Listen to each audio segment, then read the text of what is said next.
Jim Fox was a dedicated family man, working hard to provide for his wife Helen and their daughter Emily in Pennsylvania. He had been steadily advancing at his company, and their life seemed stable and mutually respectful. Although their marriage had its challenges, Jim believed their bond was strong. However, Helen had grown restless, secretly longing for excitement. Over time, Helen's dissatisfaction deepened, leading her to seek attention outside their marriage. Jim, focused on his career and daughter, remained unaware of Helen's feelings, trusting their relationship completely. The eventual discovery of her betrayal was a crushing blow. One morning, Jim woke up feeling uneasy after a restless night. He had seen Emily's boyfriend with another girl at the mall, and they were kissing. Jim knew telling Emily would hurt her, especially with a crucial volleyball match approaching, so he decided to wait until after the game. Later, Jim was called into a meeting with his boss and introduced to Ralph Jenkins, the previous owner of a newly acquired plant in Daytona Beach. Jim was offered a promotion to oversee the maintenance team there, along with a 25% pay raise and a rent-free apartment for a year. Without hesitation, Jim accepted, thinking his wife would welcome the move to warmer weather. After the meeting, Jim drove Ralph to the airport and began feeling optimistic. Emily could finish her last semester in Daytona and leave her boyfriend behind. But as Jim left the airport, he spotted a red Camry with a visible radiator parked at a nearby motel. It matched the description of Helen's car, which had recently been damaged. His heart raced as he parked nearby, suspecting the worst. Jim, in a company car Helen didn't recognize, decided to wait and see who was with her. Realizing he needed more information, he cut the valve stem on her spare tire, knowing she would call him for help if she had a flat. Then he waited, tense and anxious, to see what would happen next. Half an hour later, Jim heard a curse at his car window, which he lowered slightly. "Damn it, what do I do now?" Helen muttered. "No problem, sexy lady. After a meal like that, I'm happy to help," her companion replied as Jim's world crumbled. "I don't have a spare tire. My husband didn't put the wheel back in the car after fixing it," Helen complained. "What an idiot," her lover chuckled. "I always make sure my wife's car is in top shape. I shouldn't have come with you today. What now?" "Let's go back to our room while I call for help," Helen suggested, and they headed back to the motel. Jim waited for her call, planning how to respond, but his phone never rang. 20 minutes later, Jim's heart sank further as he saw Emily's Honda Civic pull into the parking lot. She walked to the motel, knocked on the door, and after a minute brought a tire from her trunk as Helen and her lover approached. "Frank, pay for this so Emily can play tonight.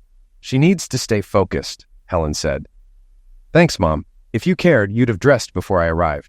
I need to get to school and prepare. Can you handle it from here?" Emily asked, clearly upset. "No problem, Em," Frank replied. "I'll get dropped off at Home Depot, and I'll be at your game tonight." "Thanks, Frank. Just don't sit too close to Mom. Dad will be there, and I don't want any drama." "Don't worry, I won't cause trouble," Frank laughed. "Your dad won't even notice what's going on." "Frank, don't talk about Jim like that. He's my husband and Emily's father. He deserves respect," Helen interjected. Emily shot back. "Respect? After what you're doing? I just want to finish school and get out of this mess. I told you I love your father and there won't be a divorce. We'll grow old together," Helen insisted. "You're delusional. Dad won't tolerate this forever, and Frank isn't worth it." "You're just using each other while you can," Emily retorted. "Dad has put just as much effort into this marriage." "Your father? He's not like that. He's a good husband and father," Helen laughed. Emily nodded toward Frank. "Frank's a good guy, huh? Yet he's cheating on his wife with you. If he cared about his family, he wouldn't be here." "Enough, Emily. This isn't up for debate. Get to school and focus. Frank and I will be at your game." "Doesn't make me feel any better," Emily muttered. "Just keep him away from Dad. Frank may underestimate him, but Dad's not a pushover." Emily drove off, leaving Helen and Frank alone as he tightened the tire. "She's not too thrilled about us, is she? My daughter would react the same way. That's why I keep this hidden from her and my wife." "Emily knows what's happening and is keeping quiet to avoid a divorce," Helen reassured him. Jim sat in the back seat of the company car, disoriented long after Helen had driven away.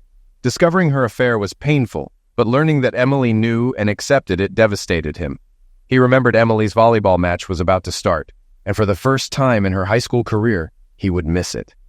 Feeling too upset to face his family, he returned home, had a few beers, and contemplated his future. The realization that Helen might not want to move to Daytona because of her lover hit him hard. He reflected bitterly on how faithful he had been, and how she had taken advantage of that trust. Jim realized Helen didn't know about the Florida relocation and would assume he was going to Michigan. He thought about moving to Florida alone, giving himself time to sort out his family issues while she stayed in Pennsylvania with Frank. The idea appealed to him as a small act of revenge. With the weekend and upcoming week to plan, Jim decided to leave for Daytona after Thanksgiving. His wife and daughter would think he was headed to Michigan, giving him space and a break from them. After taking some Dramamine and another beer, Jim prepared to sleep in the guest room. He moved his clothes and toiletries, then locked the door and tried to sleep, though worry kept him awake for a while. Emily noticed her father's truck in the garage and wondered why he hadn't come to her game. Helen, surprised by the empty beer cans, went to check on him but couldn't find him in the usual places. They eventually found Jim asleep in the guest room, unresponsive to their attempts to wake him. He must have been drinking, Emily guessed, puzzled by his behavior and his absence at her game. "We'll ask him in the morning," Helen suggested, noting that he sometimes slept elsewhere to avoid spreading illness. She urged Emily not to be too hard on him. Helen mentioned that Frank thought Emily played well and could get a scholarship, which irritated Emily. "I don't care what Frank thinks," Emily snapped. "He's a cheating idiot, and I'd be happy never to see him again." "Why can't you be happy for me?" Helen complained. "Frank makes me feel young and attractive." "I'm worried about Dad. If he finds out about Frank, it'll break his heart," Emily replied.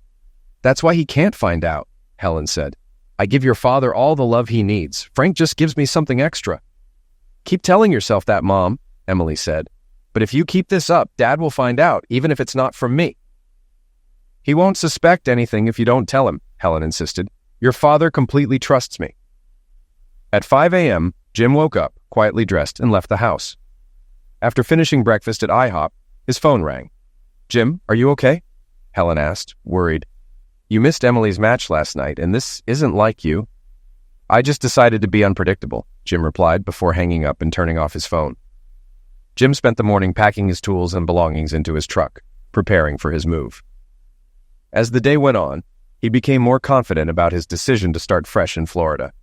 He knew he had to keep his plans secret until after Thanksgiving, so Helen and Emily would think he was heading to a colder location. Late in the afternoon, Jim returned home. Helen angrily confronted him for missing Emily's match and acting out of character. 2 days ago, he might have felt guilty, but now her anger meant nothing to him. He simply nodded and left the house, heading to a sports pub for dinner. To his surprise, Jim found he could still enjoy himself. After a few drinks and some sports talk with the other patrons, he returned home around 11 p.m. Helen and Emily were watching a movie. Helen sarcastically remarked on his absence and demanded an apology. "Okay," Jim muttered, grabbing his clothes for the next day and moving to the guest room. As Jim left, Emily noticed, "He doesn't seem to care that you're upset. It's like he enjoys sleeping in the guest room." "You don't know your father," Helen grinned. "He won't last 2 nights before coming back to my bed." "Maybe," Emily replied skeptically, "but I hope he doesn't find out about Frank." "Stop mentioning his name," Helen insisted. "I want to keep this a secret." Emily retorted, "If he's not ready for his wife, maybe you should be the one to raise him." Helen was taken aback by her daughter's bluntness. Emily had agreed to keep Frank a secret to avoid her parents' divorce, but her disrespect was growing. Helen struggled to balance being a good mother and lover, knowing her daughter was aware of her affair. Helen also wondered what had changed in Jim over the past 2 days. He was acting differently, and she wasn't going to tolerate it. But she was confident he'd come around. The Zex they had was too good for him to stay away for long. Jim woke early again on Sunday, had breakfast at IHOP, and took a long walk in the park, enjoying the cool November morning. He appreciated the fresh air, knowing he wouldn't have to deal with the cold once he moved to Florida. He returned home before noon with a 6-pack, turned on the TV, and settled in to watch the Eagles game. Helen ignored him for an hour before angrily leaving the house. Helen returned home around 6:30, and by 7 o'clock, the second batch was finished. When Jim noticed there was no dinner, he turned off the TV and left. He ended up at a local sports pub, enjoying ribs and football. The Eagles had beaten the Giants, and Jim was in a good mood, looking forward to Thanksgiving Day when they'd play the Cowboys. "Dad's been acting strange lately, don't you think?" Emily asked her mother. "He usually watches the game on Sundays. Did you two fight?" "We barely spoke," Helen replied. "I told him he needed to apologize for missing your match and drinking too much before he could sleep in my bed again. I also told him I wouldn't cook for him until his attitude changed. He'll miss my cooking and love, and he'll apologize soon." When Jim got home, the football game had become one-sided, so he left the bar early. He walked past Helen and Emily and went straight to the guest room. Helen felt a tension she hadn't expected. Over the next 3 days, Jim stayed silent, showing no intention of apologizing. His defiance unsettled her. On Tuesday, Helen met Frank at the motel and had another flat tire, making her suspect the flats weren't a coincidence. She decided not to return to the motel again. Fortunately, she had the spare tire fixed on Monday, and Frank replaced it. Meanwhile, Jim spent Monday packing his belongings, preparing for his move. He carefully arranged his clothes to make it look like he hadn't packed much, wondering if Helen would notice he didn't take any cold weather gear. On Monday and Tuesday afternoons, Jim waited at Home Depot for his wife to leave work. On Monday, she went grocery shopping afterwards, so Jim parked at his new favorite bar for dinner and Monday night football. "Is Dad coming home today?" Emily asked her mother. "Who knows?" Helen sighed. "He's not talking to me and is still sleeping in the guest room. I don't know what's gotten into him." "Could he have found out what's going on?" Emily asked. "You told him he couldn't sleep with you and wouldn't cook for him, so why would he come home? Maybe you should forgive him and cook him a nice meal." "Tomorrow night I can't. I'm meeting Frank. You'll have to eat leftovers. I'll be home later." "You're prioritizing Frank over Dad," Emily pointed out. "Frank's winning this game." "At least Frank treats me with respect and doesn't get drunk or hang up on me," Helen retorted. "Does he take out the trash, mow the lawn, paint the house, or pay our bills?" Emily asked pointedly. "Of course not," Helen snapped. "Frank just gets into bed with you," Emily responded. "Dad does all the hard work, and you think Frank's the best because he flatters you. You expect so much from Dad, but give what he deserves to Frank. That's not fair." Helen, angered, said, "I'm your mother. Show some respect." "And Dad expects your respect and loyalty, but he's not getting it," Emily argued. "Respect has to be earned, not demanded." That evening, Emily stopped Jim as he walked through the living room. "Our district championship game is tomorrow at 4. Can you make it?" "I'll check my schedule," Jim replied vaguely before heading upstairs. "I think he's mad at me too," Emily said. "I haven't done anything, but he doesn't seem to care. He's in a weird mood." Helen tried to comfort her. "He's upset about something but doesn't know how to express it.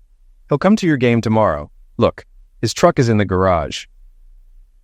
The next evening, when Jim didn't show up at her match, Emily was in tears.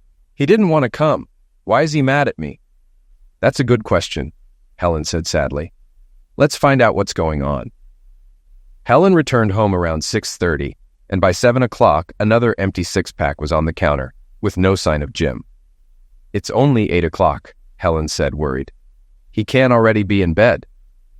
Once again, they found Jim in a deep sleep in the guest room, unable to wake him. Frustrated, they retreated to the living room. "Tomorrow's Thanksgiving. Will you let Dad eat with us?" Emily asked. "Of course," Helen replied.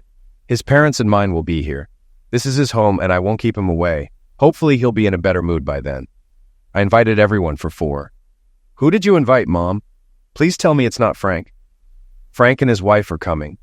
I think he and Jim will get along. They both like football and hunting," Helen reasoned. "But one of the things they share is you," Emily pointed out. "This is a terrible idea. I just think they'll get along. Jim needs more friends," Helen insisted. "You're out of your mind. This won't end well," Emily argued. "We'll see," Helen replied confidently. Jim woke early on Thanksgiving and went to a small cafe for breakfast. He returned home around 9 a.m., greeted by the smells of turkey and pie. "Dinner's at noon," Helen announced. "Our folks will be here soon. Want something to drink?" Jim shook his head, sat in the living room, and turned on the TV, uninterested in Helen's attempts at peace. He greeted her parents politely when they arrived, as well as his own parents a few minutes later. During dinner, Jim made an announcement. "I'm being transferred to another plant. I leave tomorrow, and it could last until spring or longer." Helen was shocked. Why hadn't he mentioned this before? She knew she wouldn't want to move to Michigan, and this might explain his recent behavior. "This is surprising," Helen's mother commented. "Helen didn't mention it. Will she join you?" "I'll go alone," Jim replied. "It wouldn't be fair to make Emily change schools or for Helen to leave her job. I'll manage on my own for a few months." The grandparents started discussing Michigan's weather, while Helen and Emily exchanged concerned glances, thinking Jim was upset about leaving his family. After dinner, Jim, his father, and Helen's father watched the Eagles game.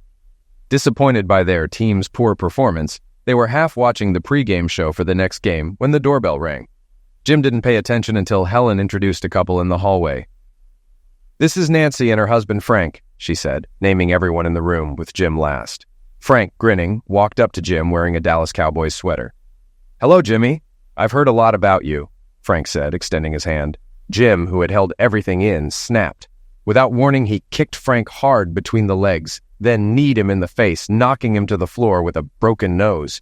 Everyone froze in shock. Nancy screamed and rushed to Frank, while Helen vomited in the bathroom and Emily grabbed ice and a washcloth to help. Stunned by his own actions, Jim grabbed his coat and left the house. He drove south on Highway 81, stopping only when he reached Hillsville, Virginia, where he rented a room and quickly fell asleep. The next morning, Jim turned on his phone to find it full of messages, which didn't surprise him. After listening to a few, he deleted them all. Ignoring the calls from his mother, Helen, and Emily demanding to know where he was, Jim decided to stick to his plan and continued driving south on Highway 77. As Jim drove, he kept replaying the previous day's events. Frank had it coming, but what would the consequences be? Would he get arrested, lose his job before reaching Daytona, or face divorce? Realizing he needed to check his messages to understand the situation, he decided to leave his phone on but not answer calls, checking messages after the caller hung up. Helen called within 30 minutes. After waiting a bit, Jim read her text. "Jim, call me. I know the transfer has shaken you, but you need to pull yourself together. Frank's nose needs surgery, but he won't press charges. Please call me." Jim drove all day and arrived at his new apartment at 5 p.m. He retrieved the key from a safe outside, unpacked, parked the truck in the garage, and went to bed by 7 o'clock. With 2 days off before starting his new job, Jim noticed some issues with the apartment and planned to fix them on Saturday. Concerned Helen might find out about the Daytona plant and try to join him, he decided to call her on Saturday morning. "Hello?" "Hi, Helen. It's Jim. Where the hell are you? We called all night, but your phone was off. What's wrong with you? Frank ended up with a broken nose and a concussion just for rooting for a different football team. Are you crazy?" Jim ended the call, turned off his phone, and made a list of items to buy. An hour later, he returned with a new door lock, air filter, cleaning supplies, and a 30-pack of beer. At noon, he called Emily. "Hi, Dad. Glad you called after your fight with Frank. An ambulance took him to the hospital, and everyone was worried you were losing it. Mom was scared they'd sue us. I had to clean up the blood while Mom took Nancy to the hospital. Anything else happen?" "No, pretty quiet," Jim replied. "Just one more thing. Mom's upset you hung up on her again." "Yeah, I could tell," Jim admitted. "I called to let you know I got a new job and start Monday, in case the police ask where I am."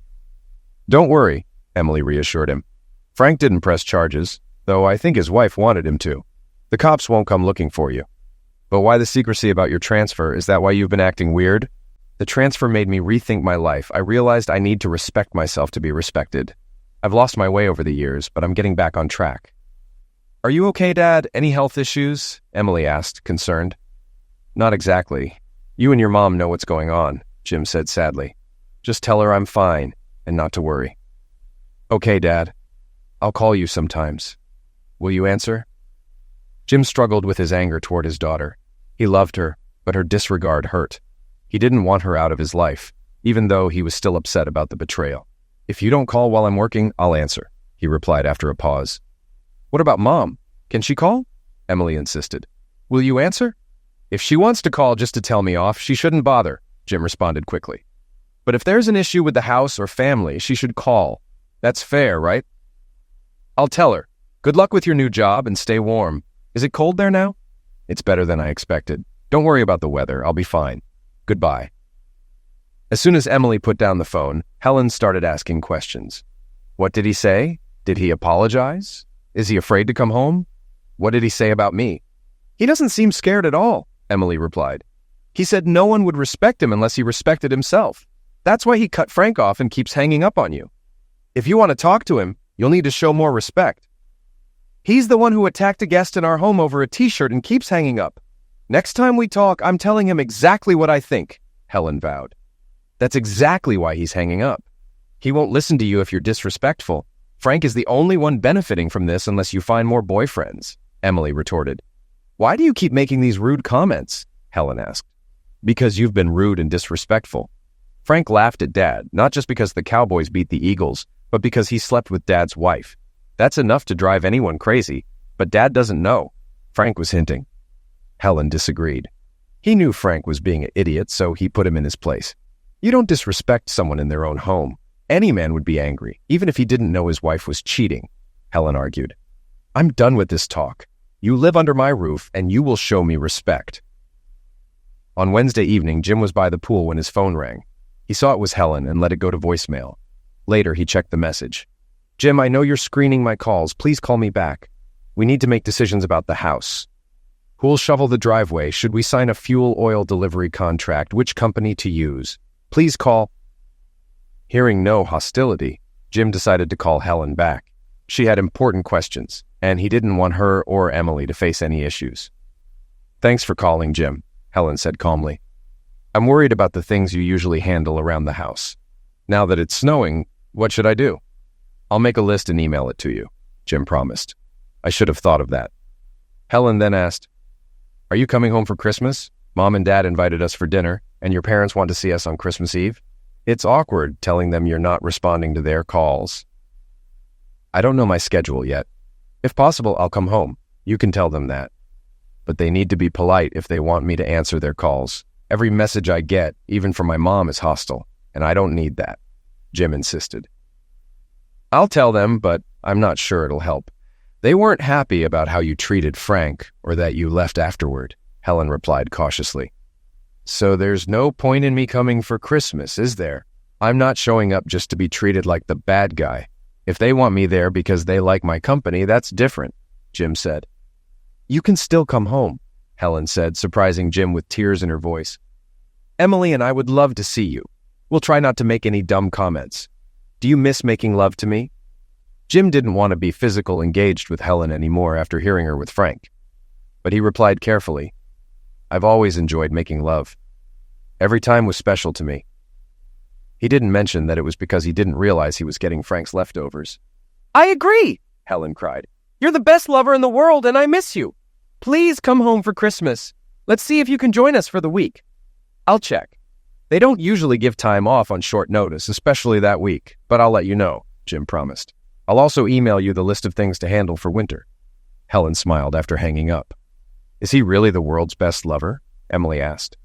Frank might not like hearing that. He thinks he's number one. I've told you to be careful when talking about Frank. Your father is actually better than Frank, so that wasn't a lie. Frank is more fun, but not better. When Frank hears that, he'll be pleased. His wife thinks he's better than her other boyfriends. What husband wouldn't be proud of that? Emily noticed her mother leaving the room in tears. Jim enjoyed his new life, swimming daily, getting more tanned, and feeling comfortable. He was confident in his ability to manage the plant's equipment. What surprised him was the number of single women, widows, and divorcees in his condo, all of whom seemed to enjoy his company. Once they learned he could fix things, he was constantly in demand. This didn't bother him, as the women often thanked him with baked goods, meals, or leaving wine or beer at his door. A few days before Christmas, Helen urged Jim to come home for the holidays. After fixing a closet door for Mrs. Struthers, he turned around to find her unclothed. Jim, I don't have much money, but I have needs. Will you make love to me? She asked. Jim hesitated. He had never cheated on his wife and had only ever been with her. Susan was attractive, but he needed to figure out his marriage first. I need to sort out my marriage. After Christmas, I'll know more. I've never cheated, but that might change soon. I'll let you know. I understand, Susan said, covering herself. If you end things with your wife, you'll have plenty of women here ready to console you. Jim called Helen to say he'd try to be home for Christmas Eve. He was surprised by how happy she sounded. Knowing he missed both Helen and Emily, he decided to head north. He planned to drive halfway on the first day, shop on the second, and arrive home before Christmas Eve. When Jim reached his street at 9 a.m., he saw several cars parked in his driveway, recognizing a few. Helen was hosting her usual holiday gathering for her Home Depot friends.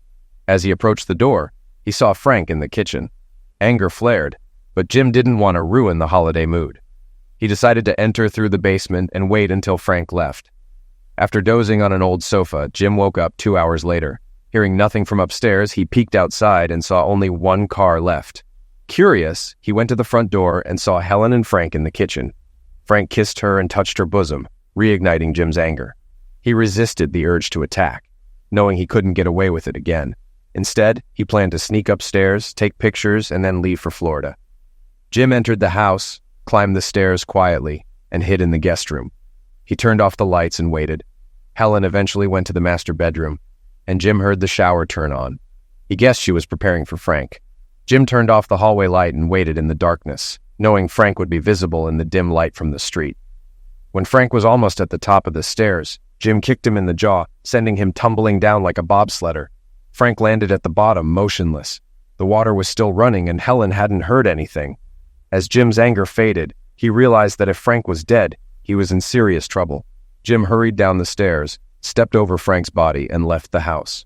2 hours later, he was already 100 miles away and decided to keep driving before stopping at a cheap motel just before dawn, paying in cash. After a 4-hour rest, he continued south, reflecting on his situation. He had attacked Frank, and depending on whether Frank survived, this could become serious. Jim realized he needed to stay away from both Frank and Helen to avoid ending up in prison. They weren't worth it. Despite everything, Jim admitted to himself that being without Helen made him feel lonely. She and Emily had been his world, but they betrayed him, and he knew he needed to move on. Around noon, his phone rang, but seeing it was his parents' number, he let it go to voicemail. He wasn't ready to explain why he missed Christmas Eve dinner or why he attacked Frank again. Half an hour later, Jim gathered the courage to listen to the message. "Jim, it's your father. Call us when you get this. Something serious happened at your house, but Helen and Emily are fine." Jim called back immediately. "What happened?" he asked when his father answered. "Son, it's Frank. He was at your house again last night. He fell down the stairs and was seriously injured. Broken jaw, arm, ribs, and another concussion. His wife found out he was with Helen and got there before the ambulance did. She was furious, tried to attack Helen, and even tried to throw Frank off the gurney. It was a mess." Jim's father continued. "After Thanksgiving, we thought you overreacted, but now we see why you did what you did. Your mother and I are proud of you. You showed more restraint than I would have." "Thanks, Dad," Jim replied, relieved. "How's Emily? Was she home during all this?" "That's another issue," his father said. "Emily had a serious talk with us this morning. She spent the night at a friend's, but she admitted she knew Helen was cheating. She wanted to keep the family together until she finished school, then planned to tell you. We're disappointed, but we all hugged it out." "Thanks for helping Emily through this," Jim said. "Son, where are you really? I know you said you were transferred, but it seems drastic to move to Michigan in December." "The company transferred me to Daytona Beach. I got a promotion, a big raise, and a small apartment. I'm the maintenance supervisor now," Jim explained. "That's great. Would you mind if your mom and I visit in February? We'll be sick of winter by then." "Anytime, Dad. Just don't tell Helen where I am. I don't want to deal with her now." "Understood, Jim. But you should talk to Emily. She's pretty down about all this. She thinks you knew about the affair because you've been so cold to them. Did you know she knew?" "I need to go, Dad. We'll talk more later. Thanks for your support. Love you both," Jim said, ending the call. Jim returned to his apartment at dusk on Christmas Eve, feeling depressed about spending his first Christmas alone. He turned on the TV, opened a beer, and sat on the couch to zone out. As he was deep in thought, the doorbell rang. "I saw your light and came to wish you a Merry Christmas," Susan Struthers said. "It's not good to be alone on Christmas. Your return tells me you haven't made peace with your wife." "That's a fair guess," Jim agreed. "Her boyfriend was going to sleep in my bed. I hate crowds unless it's a couple of women." "What about just one woman?" Susan asked, stepping closer. "I might make you move a bit, but I don't think you'll mind." Jim thought about Susan's offer before accepting. "I'd really like that. I should warn you, though. I haven't had sex in a long time, so I might not be very good.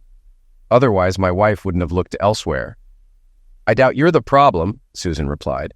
"A man as kind and thoughtful as you is bound to be great in bed. Do you have rubbers?" "No, I haven't used them in 20 years, Jim admitted, realizing he had a lot to learn about dating. "Your partners will appreciate it if you do. It's a smart, responsible choice," Susan assured him. Jim had a memorable Christmas Eve, and his anger toward Helen and Emily started to fade, replaced by happy memories that boosted his self-esteem. Though the pain from their betrayal lingered, he began to move on. Susan helped him see that life was still worth living. Susan left early Christmas morning to avoid gossip, but they agreed to meet at the pool later. That evening, they shared a home-cooked meal and more closeness. Jim returned to his apartment by 9 p.m. aware that others might have noticed his visits to Susan's place. A few minutes after he got home, his phone rang. "Dad, you didn't come home for Christmas. I don't blame you. Mom's a mess, and I feel awful too. I'm sorry for what we did. I knew it was wrong, but wanted you two to stay together until I finished school." "It's in the past," Jim said, "but I won't lie. You both hurt me deeply. I never knew your mom was so unhappy, and I didn't expect you to help her hide it. I'm trying to get through this, but it's tough." "The strange thing is, Mom's not unhappy with you. She says you're a good husband, father, and lover. She just wanted to try something different and regrets it now. Did you know about her and Frank on Thanksgiving?" "Yes, and I should have handled it better, but Frank pushed me too far with his disrespect." "I get it. I saw Frank's grin and knew he was gloating. Mom said it was about the Cowboys shirt, but I knew better. Did you miss my last 2 matches because you were upset with me?" "Yes, I'm sorry, but when Frank said he'd be there, I knew I couldn't go without causing a scene." "Did you hear Frank that day when I brought the spare tire? You cut the valve stem, didn't you? You wanted Mom to call you for help, but instead, I got involved." "I'm really sorry, Dad. I was selfish and stupid, and now I'm paying for it." "Don't blame yourself. I should have confronted your mother right then, but I was too angry. I might have done something I'd regret." "I doubt it, Dad. You're not the type to hurt Mom. But Frank's a different story. Grandpa told me Frank fell down our stairs last night. He's pretty banged up, but will recover. By the way, I found the laptop you left me for Thanksgiving in the basement. Thank you so much. I'll use it a lot, especially for college next year." "I'm glad you liked it," Jim said, realizing he'd forgotten about the gifts he left. "Did you find the one for your mother?" She cried when she saw the pearls. It made her feel even worse about how she treated you. "It's funny. I didn't see the gifts until a few days before Christmas when I was looking for new tree lights. Thank you for being such a good father. I'm starting to appreciate you more." "Don't be upset. When I was your age, I thought my parents were clueless, but they got a lot smarter over the years," Jim chuckled. "I just want you to be happy and live a good life. Don't worry about me." "I love you, Dad. Maybe I'll visit you this winter." "I didn't tell the whole truth about my transfer. The company moved me to Daytona Beach. I've got a small place here, and you're welcome to visit anytime. There's a pool outside, and the ocean's just a couple of blocks away." "Are you kidding?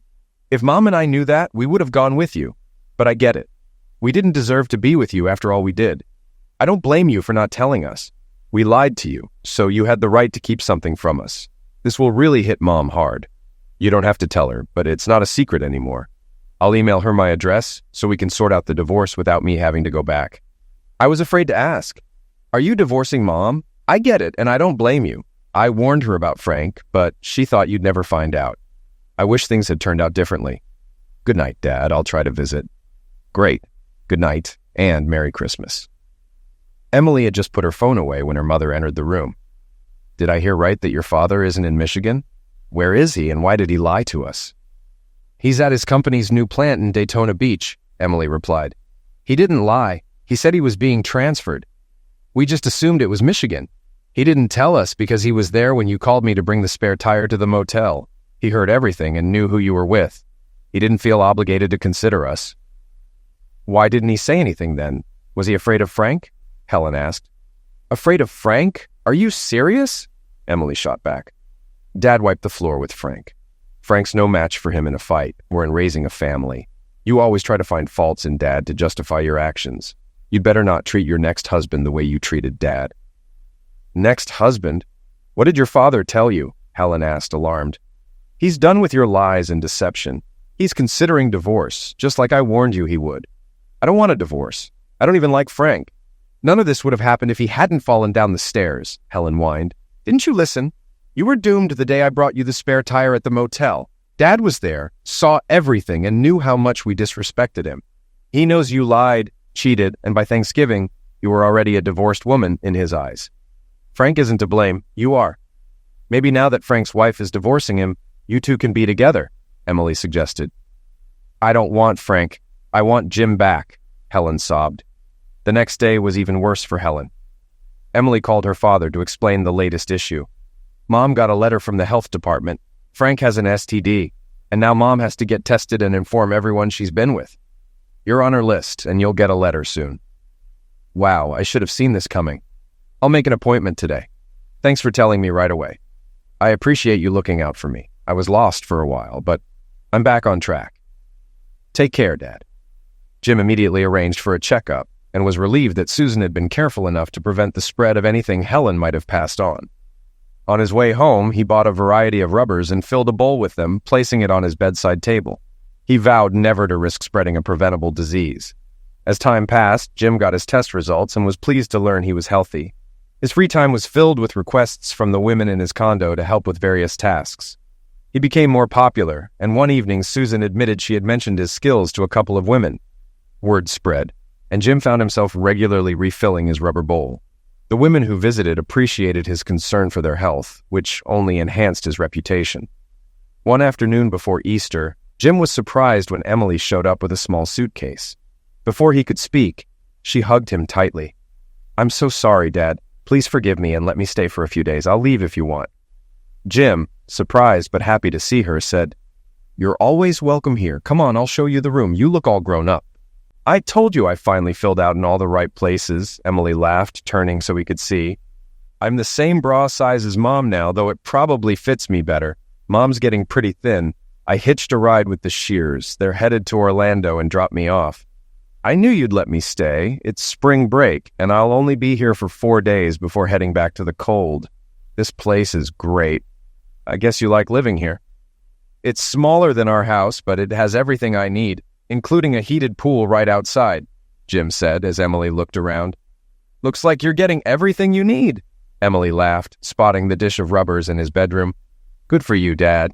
You deserve some happiness after everything. I won't bother you. I'll just relax by the pool while you're at work. I haven't seen the sun in ages." "Tomorrow evening, we'll go out to dinner," Jim said.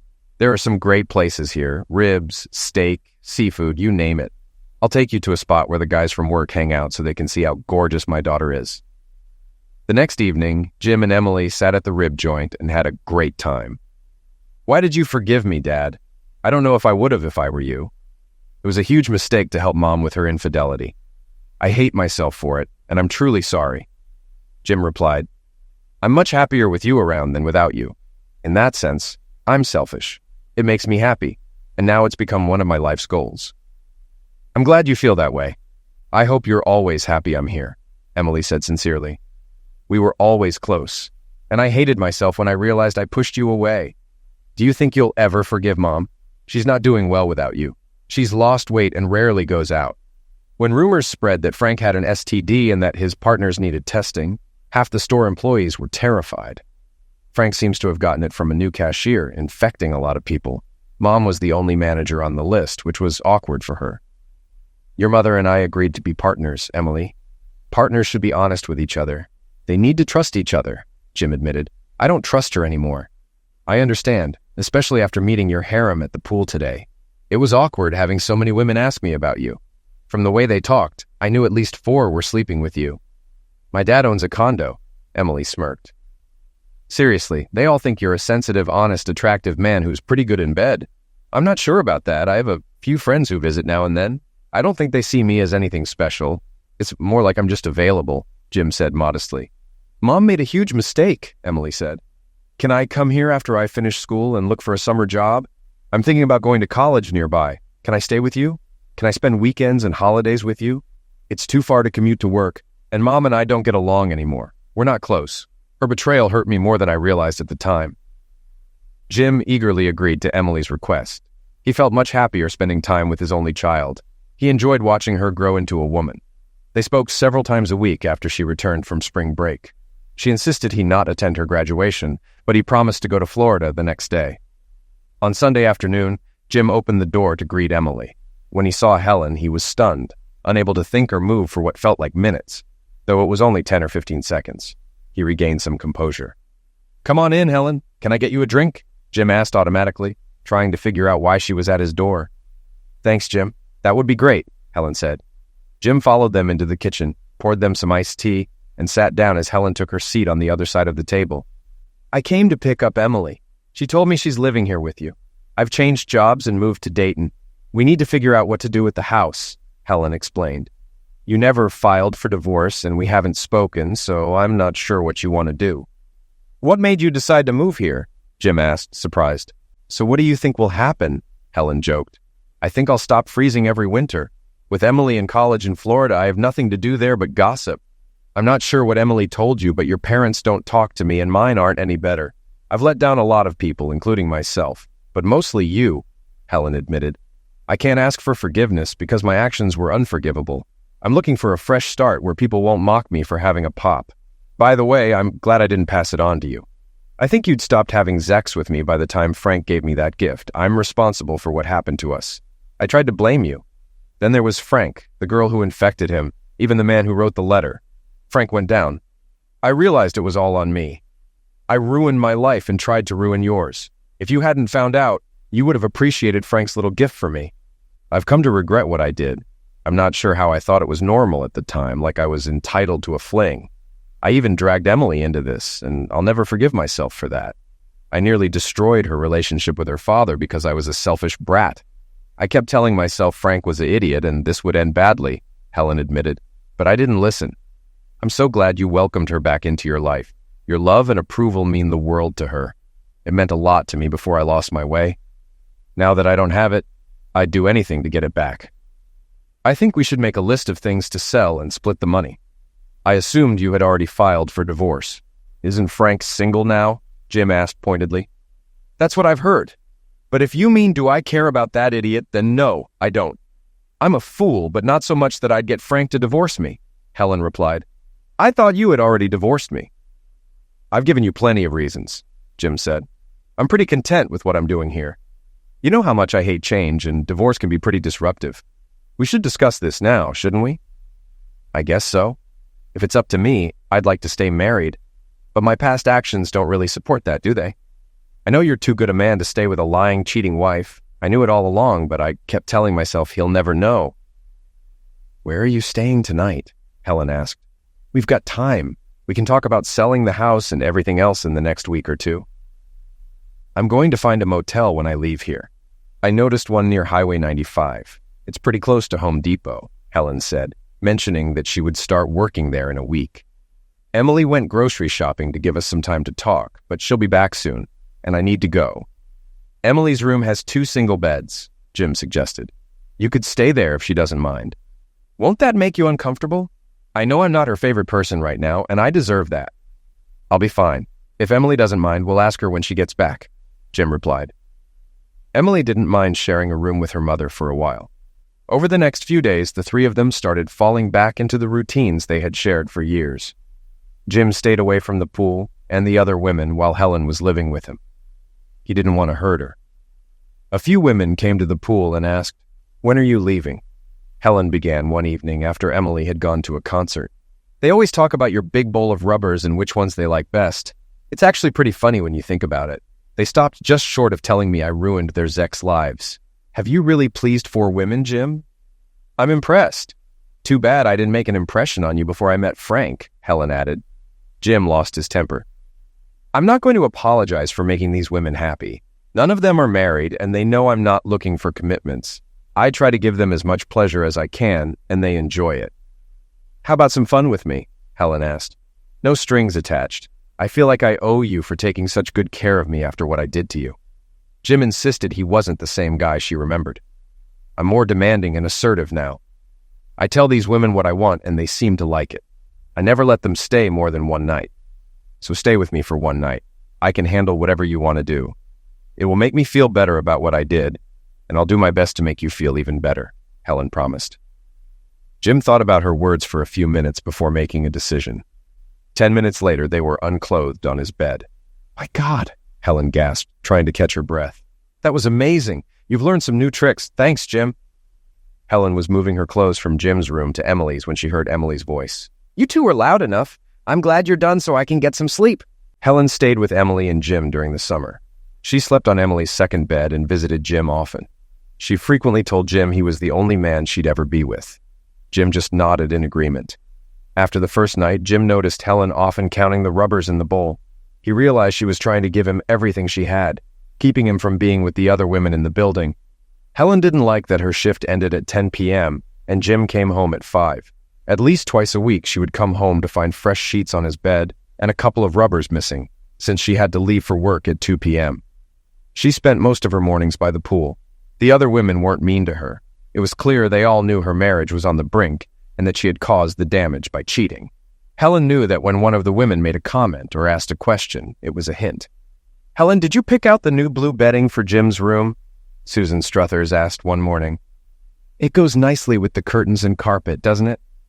"Yes, Monica Barron, it's a lovely masculine color, and Jim is a very masculine man," Helen replied.